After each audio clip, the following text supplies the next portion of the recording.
You're watching TVC Breakfast. President Muhammadu Buhari has approved the extension of the closure of Nigeria's land borders to the 31st of January. The closure is a move to curb smuggling and protect local industries, especially agriculture, where the government says local farmers have been prospering since the borders were shut. Some borders were first closed without warning on August 20th, and a total closure followed last month. Joining us in the studio is economist and public affairs analyst Mayokun Ilu. Good morning. Thank you for joining us on TVC Breakfast.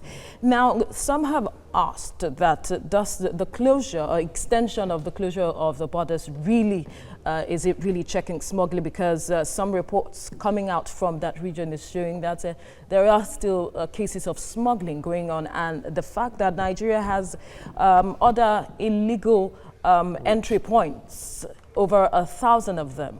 Is this really the way to go? Will the extension change anything? Well, sadly, we live in a society where data is hard to come by. But I think in this instance, we have to trust the word of the government that they are achieving the aim. I want to believe from a security perspective, from a trade perspective, according to government, they are getting the results. But in another way, from a strategic endpoint, what the document I saw, at least yesterday, said they still have some things to achieve. That is why they are extending the closure. The good news is that there is a date attached to it now, which by 31st of January, maybe the borders will be opened. I want to believe that government has an indication of what it wants to achieve, by what time, and putting measures in place to make sure that by that 31st, there won't be an extension of it.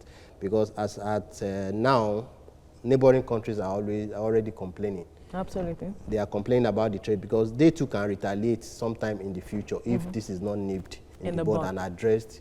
But the issue for which this border closure was set in the first place, has that for you really been achieved? Well, on a personal level, I will tell you that since that August 20, I've never tasted turkey.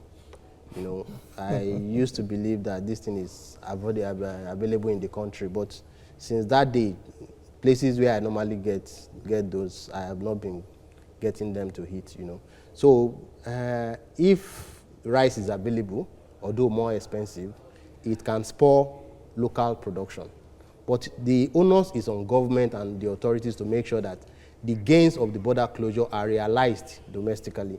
If at the end of the day, you open the border and we go back to square one, then you have to look at your processes. Okay. So locally now, how do we take advantage of this border closure since it's extended and there might be a possible extension in 2020? Well, the thing about rice production is you can't plant rice on Monday and expect to harvest on Sunday. It takes at least a couple of months. Yeah. So government must put down processes. The value chain must be understood.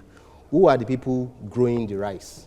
Who are the people transporting the rice? Who are the members of the value chain that has one thing or the other to that agric procedures? So if they are able to put all these things together, I see central bank trying to do one thing or the other connected with enabling local production. It's not supposed to be their call, actually, but if they decide to do it, Nigeria, strange things happen.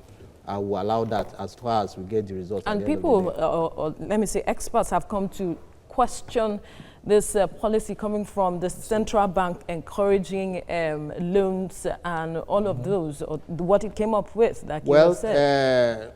In other climes, at least where we borrowed the idea of central banking from, central bank is supposed to be involved in monetary policies.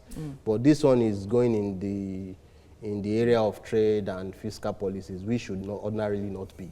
But Nigeria is a country of different orientation sometimes. So maybe we allow it if it ultimately affects the economy positively.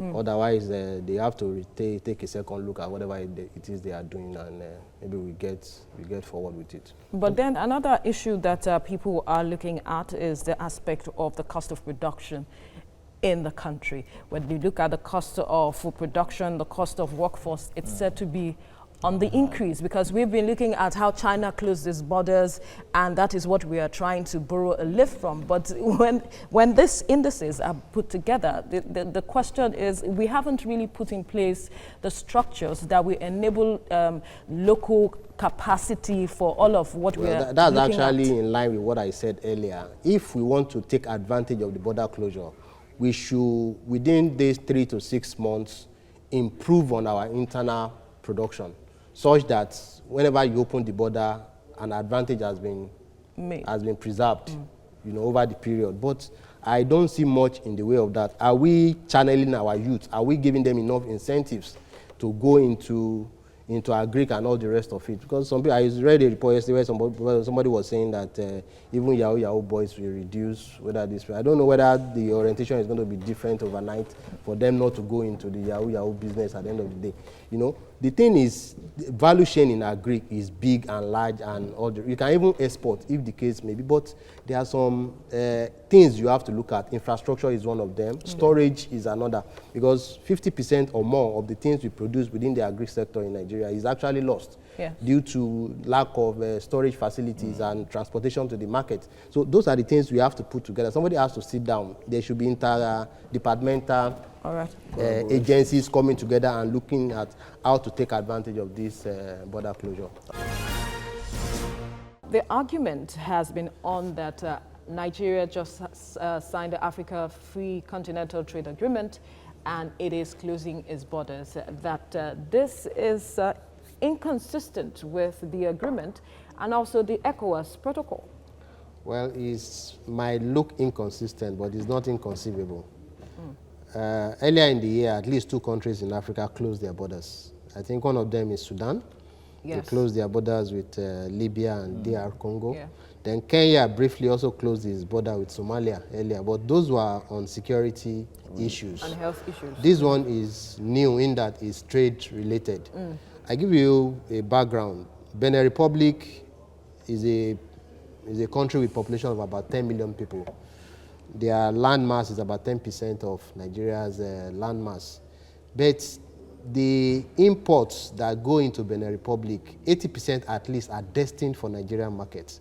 So I can understand where our own government is coming from. I may not be only in support of the measures taken, but it is not inconceivable what they did. If you are trying to get your neighbor to understand that whatever it is doing is harming your own economy, at some point you take some drastic measures. So this is a drastic measure. But the argument has been there was no communication. Well, there has been communication over the years. If during Obasanjo, at least I knew. That was a long time. It was quite some time, you know. Maybe we are not getting the necessary results. If you keep telling them whatever it is you are doing is a harm to me, I'm going to be forced to do something drastic. Maybe that is what government eventually has to do. But that said, we still have to go back to the spirit and letter of the Continental Free Trade Agreement. If by July 2020, the letter will come into effect, 1 year earlier, the spirit is expected to be already in force.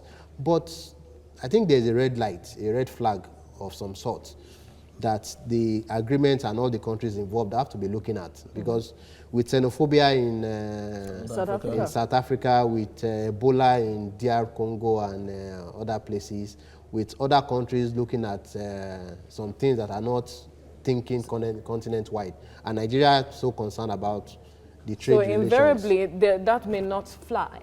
It will fly, but at the end of the day, it will not achieve the intended effect. You know, everybody will say we are doing it, but at the end of the day, once you, in the name of national security, you can shut down any trade talk, and the spirit of the agreement will be affected. Okay, looking at this border closure, first of all, at a point I read about Ghana attacking shops of Nigerians, owned by Nigerians. Now, what possible ways can neighboring countries, border countries, handle this situation such that we all have a win-win solution? Well, the thing about government policy is that it is usually based on some issues of concern, but it has also to get engagement. We might think we don't have a direct border with Ghana, but there's trade within the African continent, in an informal sector mostly. These people largely depend. So Nigeria may not care so much about its citizens, but I'm sure Ghana does. That's why you see at the highest level, they are concerned. Because all these people, if you don't give them employment, if they are not gainfully employed, definitely you are looking for them to go into crimes. So we have to be engaging, tell them the reason. Thank God that government has come out to tell us that by January 31st, the border will be open. So they can look forward to that. And possibly if the gains Nigeria is looking for comes earlier than that, you'll be surprised that maybe as early as December, the borders may be reopened.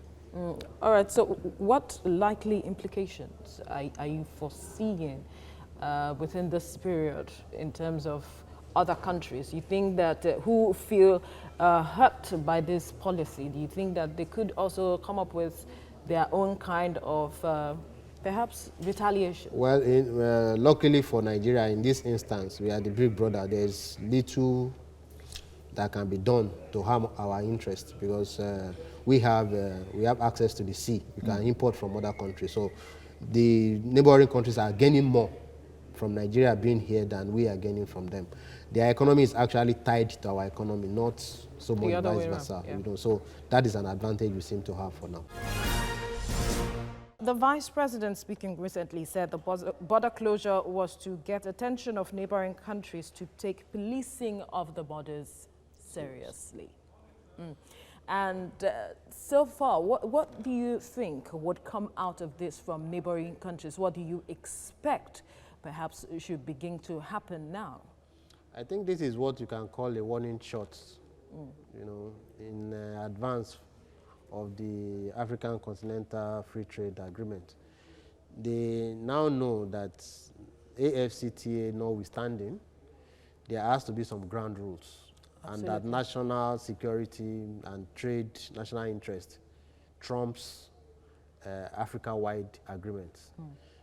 Benin Republic, for instance, more than 80% of their imports are destined for Nigerian markets. I checked Benin Republic facts and figures. They don't produce rice there.